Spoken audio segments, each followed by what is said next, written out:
ዴብ ራሱ ተመልሶ ቢመጣ እዚህ ክፍል አይመጣም። ማን ነው የሚፈታኝ? የዴብ እናትማ ካሰብኳት በላይ በጣም ክፉ ሰው ናት። ቤሪም ልክ እንደዛው። እነሱን እያሰብሽ ራስሽን አታስጨንቂ። ሌላውን ግን እንደፈለግሽ እሺ። ስለ ፓስፖርት ማንም የጠየቀሽ የለም። ቤዛ የሌሊን ቤት ወደ ራሷ አዙረዋለች። የምታውቀው ነገር አለ? አውቃ ነው። ወረቀቶቹ የሐሰት ናቸው። አደይ ያለው ነገር ልታስረጅ ይገባል። ከሰማኝ ላስረዳው ሞክራለሁ። ዶክተር ላንተ ግን ምስጋና ይገባል። ከምጥል ምን ነገር ባድርጋ ደስተኛ ትሁን። እኔ እሷን ማውራት በቃ ሰልችቶኛል፣ ደክሞኛል። ዳይመንድ ቆይ በቃ አዴና ዴቭ ሊስማማ አልቻሉም አይደል? ኧረ ምን ይስማማሉ? በእናትህ አዴን በንብርክ ኳ እየሄደች ይቅርታ ካልጠየቀቻት ይህን ቦርሳ አታገኛት። ምን እየሆንክ ነው አንተ? አላበዛውም? አዴን ስታንከራትታ ዝም ስላልክ የፈራው መሰል ልቀቅም። ሰላም ጤና ይስጥልኝ ውድ አድማጭ ተመልካቾቼ፣ በዓለም ዙሪያ ያላችሁ ለቻናሌ አዲስ ሆናችሁ ሰብስክራይብ፣ ቪዲዮ ላይክ፣ ሼር በማድረግ ጀምሩት። ሰራተኛዋ አደይ ድራማ በዛሬው ክፍል ቀጣይ ክፍልስ የሚከሰቱ ትዕይንቶች በዚህ ቪዲዮ ሁሉንም እንነግራችኋለን። እናንተ እስከ ቪዲዮ ፍጻሜ ተከታተሉ፣ ሼር ላይክ አድርጉ። አዳዲሶች ደግሞ ሰብስክራይብ በማድረግ ጀምሩት ማለት ነው። አደይ እንግዲህ ዛሬ ላይ ከዶክተሩ ጋርም ተገናኝታለች። ከጌታውም ለሊ ደርሰላት አምልጣለች። የሚሆነበት ምክንያት ያው ለሊ የአደይ መጥፋት ደመቀና ሩታ ነግረዋት ስለነበር በጥርጣሬዋ መሰረት ወደዛ ቦታ ስትሄድ አግታ መርፌልቶ ጋር ስትል ደርሳ እንግዲህ በታገተችበት ገመድ እሷ መልሳ እንግዲህ ቤራን ካሰሯት በኋላ ወጥተዋል። ለሊና አደይ ቀጥታ ለሊ ዶክተሩ እስር ቤት እንዳለና በህግ ተጠያቂ እንደሆነ እሷን አስገድዷት እንደሆነ ስነግራት ከአንዳንድ ነበር እንግዲህ አደይ የሄደችው ማለት ነው። ዶክተሩ እንግዲህ አደይ ቃል ካልሰጠ አትፈታም ተብሎ ነበረ። እሱ ግን ለክፋት ሳይሆን እሷን ለማዳን መጀመሪያ የዴቭ እናት አስጠንቅቃ እባክህ ተበቀልልኝ ብላ ነግረው ስለነበር የእሷን ተንኮል ስለሚያውቅ ነበረ። ታዲያ አሁንም ቢሆን አደይ ቶሎ ደርሳ ዶክተር ሁላቸውም ሰላም ከተባባሉ በኋላ ዶክተር ትክክል ነበርክ፣ እኔ እኮ የዴቭ እናት ጉድ ሰራችኝ፣ እሷ ወዴት እንደሄደች ባናቅም ቤራዛው ናት፣ ነገር ግን ዶክተር እኔን ለማዳን እንጂ አላስገድደኝም ስትል ቃሏን ሰጥታ ነፃ ወጥቷል ዶክተር። ዶክተርም ወደ ስራው ተመልሷል። አደይም በሚገርም ሁኔታ አሁን ላይ እንግዲህ እሷም ደስ ብሏት ወጥታ ይሁሉ ክፋት ለምን አስፈለገ በሚል ለሷም ጥያቄ ፈጥሮባታል። የዴቭ እናት ደግሞ እንግዲህ ከሀገር ወጥታለች። ነገር ግን ከሀገር መውጣቷ ስላልታወቀ በህግ አካል በፖሊሲ እየተፈለገች ነው። ቤራ ግን መያዟ የማይቀር ነው።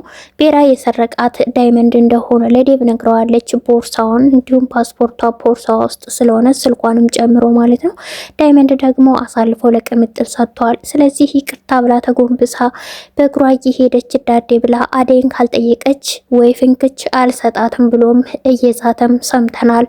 ዴቭ ታዲያ ዛሬ ላይ ቤራን ትክክል ነሽ ያላትን ሴት አብረን እንሄዳለን ከሳምንት በኋላ ማሚ እንሄዳለሽ ከዚህ በኋላ በማለት ምን ቀረኝ ከዚህ በኋላ ብሎ ተስፋ እንደቆረጠ ነግሮ ምንም አልቀረህም እያለች እንግዲህ ስትሰማውም ተመልክተናል። ዴቭ ግን ንዴት እንጂ ምንም አይነት ስሜት እንደሌለው ለቤራ ተመልክተናል። በሌላ በኩል የፍቅር እናት እጅግ በጣም አዝና የዴቭ እናት ቻው ብላ ሳትሰናበታት ስለሄደች እኔ እሷን ለመቀበል ደፋ ቀና ስል ይህን ያህል ሰው ተቀይሯል ወይ? በአሁን ስትሄድ እንኳን ሄድኩ ማለት ለምን ስትልም ጥያቄ ፈጥሮ በንዴት ተመልክተን ሮማን ልታረጋጋት እየሞከረች ነበር። እባክሽን እትዬ እንደዚህ አትበይ፣ ምናልባት አስፈላጊና አስቸኳይ ነገር ገጥሟት ቢሆን ስትል ቢሆንም እንደዚህ መሆን አልነበረበትም።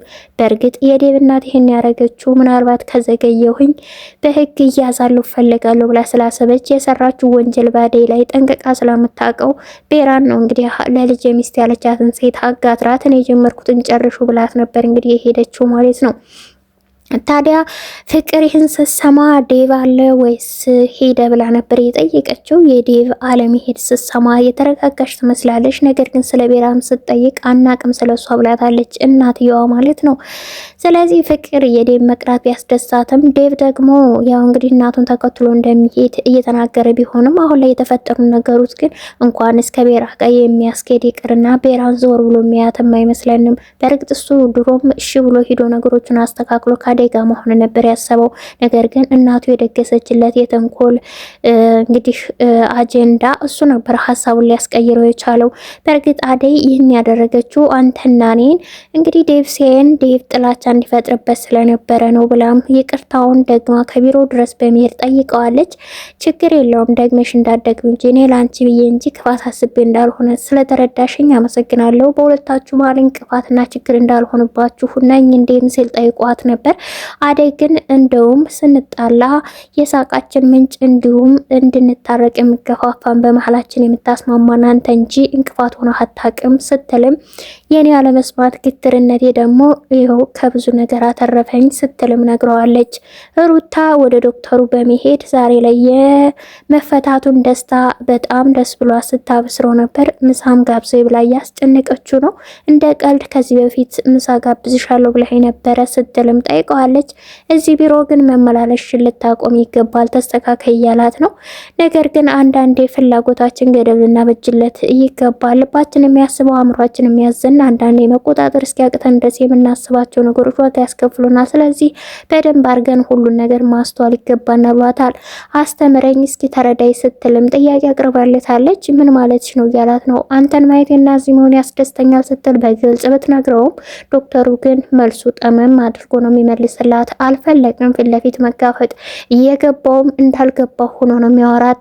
ታዲያ ዛሬ ላይ ከዳይመንድ ጋር ጋብዛችሁ ምሳ ሲላት ከፍቷታል። እንደ ከፋት የተረዳው ዶክተሩም ካልሽ ብቻሽንም ቢሆን ነይና ችግር የለውም በቃ ልብስ ቀይሬ ተዘጋጅተሽ ነይ ብሏታል። ዶክተሩ ይሄን ያለበት ምክንያት ከዳይመንድ ጋር አብረው ሶስቱ ነው ሲታዩ ምናልባት ምንም አይነት ጥርጣሬ አይኖርም። ብቻዋን ካብረው ከታዩ ግን ሌሎቹ ሰዎች ያሙናል የሚል ስጋትም ያደረበት ይመስለናል። ቀድሞ ሲያስብ ማለት ነው። አደይን ጧትም ማታም እንግዲህ ሊያወራት ፍቃደኛም የሆነች ይመስለናል። አሁን ከሱ ጋር መገናኘትን ልታዘወትር ሁሉ ትችላለች ብለን ነው የምናስበው። ዴቭ ደግሞ እውነታውን ሲያቅ ደግሞ የእግር እሳት ነው የሚሆንበት። ቤራን አይደለም ሊያገባት ሊያት አይፈልግም። እናቱንም ቢሆን ሀሳቧን ይቀበላታል ብለን አናስብም። ወደ ሀገርም ከሀገርም ይወጣል ብለን በፍጹም አንገምትም ማለት ነው። ስለዚህ ሊሆን የሚችለው አሁን ላይ እንደገና አደይን ይቅርታ ብሎ ነገሮችን ማስማማት ነው። በእርግጥ ደግሞ የዴቭ እናት ከሀገር ስለወጣች በሷ ድርሻ እንግዲህ ልትታሰርና ልትያዝ የምትችለው የወንጀሉ ተባባሪና አንደኛዋ ድርጊቱን ፈጻሚዋ ቤራ ስለሆነ እጅ ከፍንጅ የተያዘችው ቤራ ምናልባት በህግ ጥላ ስር ትያዛለች ብለን ነው የምናስበው። ያኔ ደግሞ እንግዲህ ምን እንደሚፈጠር ከወዲሁ እናንተንም ግምት አስተያየት አስቀምጡ። ዴቭም ቢሆን ተመልሶ ወደ አደይ መሄዱና ይቅርታ መጠየቁ የገመተውና ያሰበው ነገር ትክክል እንዳልሆነ ሊጠይቅ ይችላል። አደይስ ትቀበለዋለች ወይ? ምናልባት የእናቱ ስራ ነው ብላ ስለምታስብና ስለምትወደው ልትቀበለውም ትችላለች። ዶክተር ግን አሁን ላይ ለአደይ ምን ያህል እንደሚያስብላትና በቃ ለሷ ትልቅ ቦታ እንደሰጣት እየገባትና እያስተዋለች ስትመጣ ምናልባት ይህን ከህይወት ያዳናትና የታደጋት እሱ መሆኑን ስታቅ ልቀርበውም ትችል ይሆናል ነው የምናስብ። ሌላው ገጀራው የሌሊን እህትነቷን ቢያምንም ነገር ግን ከሷ እህትነት ይልቅ ስለ ቤቱ እያሳሰበው እንግዲህ ዳኒና ቤዛ የሰሩት የቤት እንግዲህ ካርታና ፕላን ፎርጅ እንደሆነ ነግሮታል ማለት ነው። ለማን የነገረው? ለባቡሬ። ባቡሬ ዛሬ እውነታውን አምጥቶ እያስረዳት ነበር። ወንድሜ መሆንክን አመንክ ወይ ብላን በጠየቀችው ሰዓት አመኛለሁ፣ ነገር ግን አይረባሽም ቢላትም እኔ ወንድም አላት መባሉን እንጂ ግዳይ ሰጠኝም ይርባኝ ከሱ ጥቅም አልፈልግም ብላለች። ለሊ ስናስባት ቤቱን ራሱ ታካፍለዋለች። ገጀራው ግን ለሷ ምናልባት እንደናቱ ስለሚያት ምናልባት ፍቅር እህትነቱን ሳይፈልግ ገንዘቡን ብቻ ነው ትኩረት ያደረገው። ግን ደግሞ ለገንዘቡ ግዴለሽ መሆኗን ሲያቅ ምናልባት ፍቅር ይሰጣታል ብለንም እንገምታለን ከወዲሁ። ሌላው ቤዛ ቤቴን ልቀቁ ብላ እንግዲህ ዛሬ ላይ በፈጣጣው አበበንና ሄለንን ከወንድሟ ጋር ሂዳ ስታስገድዳቸው ተመልክተናል። ነገር ግን ሄለንን ብትሆን ገንዘባችን ካልተመለሰ ወይ ፍንክች እያለች ነው። ነገር ግን ደግሞ ቤዛ ይሄ ቤት የዳኒ ሳይሆን የኔ ነው፣ ስለዚህ እኔ ስለ ሽጧ አትሽጧ አይመለከተኝም፣ ቤቴን ግን ልቀቁ፣ አልከራይም፣ እናንተ ወጣችሁ የፈለጋችሁት መሄድ ትችላላችሁ ስትል ሌላዋን እንግዲህ ወንጀሉን ድጋሚ እየፈጸመች ትገኛለች ማለት ነው። አድማጭ ተመልካች በስተመጨረሻ ዳይመንድ በዴቭ ላይ እጅግ በጣም ተናዶበታል። በዛ ላይ ደግሞ ያ ሁሉ ፍቅር ወረት ነበር ወይ? ለካ እያስመሰልክ ነበር ወይ? አደይን የት እንደሆነሽ ማወቅ ፈልጋለሁ፣ ጉድህ እንዳይፈላም ብሎ እንግዲህ ያስጠነቅቀው ነበረ። ድንገት ደግሞ ከኪንጎ ጋር እያወሩ ባሉበትም ጉዳይ እንግዲህ ከየት መጣ ሳይባል ዴቭ ጓገጭ ብሎ ዳይመንድን ሊደበድበው ሲጋበዝበት እንግዲህ እንደተያያዙ አደይ ከኋላ ከች ብላለች። ሁላቸውም ደንግጠው ቆመው ወደ አደይ ሆኗል ፊታቸው። ዴቭስ ለአደይ ምን አይነት ምላሽ ይሰጣል? አደይስ ምን ልትናገር ትችላለች?